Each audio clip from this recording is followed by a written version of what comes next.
Hi, everyone. Thanks again for joining us for another episode of the Daily BizLink. Jane Cebrynski is back, and today we're covering the topic of the power of play. So, Jane, thanks for being here. Thank you so much, Lindsay. Happy Thursday. Happy Thursday. All right, so let's start by giving me a 10 moment. My 10 moment, which ties into this theme, which tends to happen by accident. But mine would be, every Tuesday, I prioritize taking time to upskill. I'm taking tennis lessons with one of my good friends, and that's been something I've continued to look forward to. So that's my 10 moment of the week. Oh, beautiful. Well, and that's why I wanted to talk about the power of play because number one, it showed up in my life this week. And I thought, this is really interesting because, within my organization, we coach a lot of athletes and, they're playing a game. That's what they get to do every single day. And we know that play is a super important part of childhood development. But often as we get older, and especially with high achievers, I find sometimes we forget the importance of play. And so I really wanted to talk about it in the context of, the importance of bringing play into the workforce every single day. I think this is so important because a lot of us get so wrapped up. We're going a million miles per hour and it feels like it's all work. So integrating some play in there, I think is really healthy and beneficial to everyone. Well, we know scientifically and studies show that it helps to build resilience. And that's something that we've all had to really, really work on in the last year and a half. It helps to build trust and relationships. And, there's companies out there that bring in team building activities for organizations all the time, and they're designed to be playful and fun.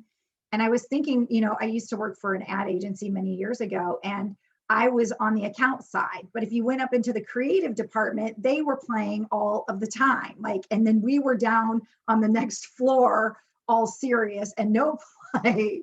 And so it's about how can we show up every day, bringing a little bit of play into our lives, even when, we don't think about our jobs necessarily as playtime. Some people do, some people literally have that in their job, but not everybody does. And so how can you bring some play into your day?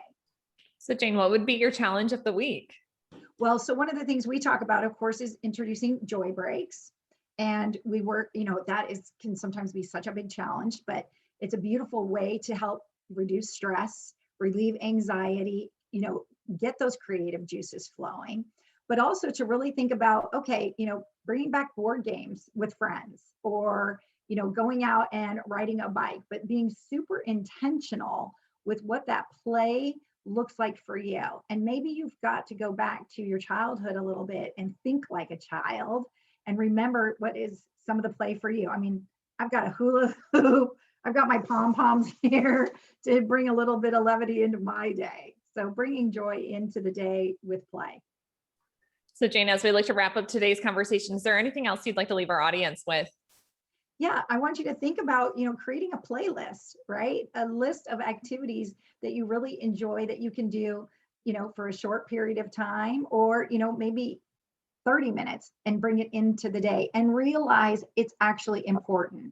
It helps us to be more productive. If we can reduce anxiety and we can reduce stress in the workplace, I mean, we know that billions and billions of dollars are spent every year on workplace, traumas like anxiety and depression and loss of productivity. So bringing in a little bit of play every single day. Awesome. Well, Jane, thanks again for joining us for today's episode. Thank you, Lindsay. Have a great day.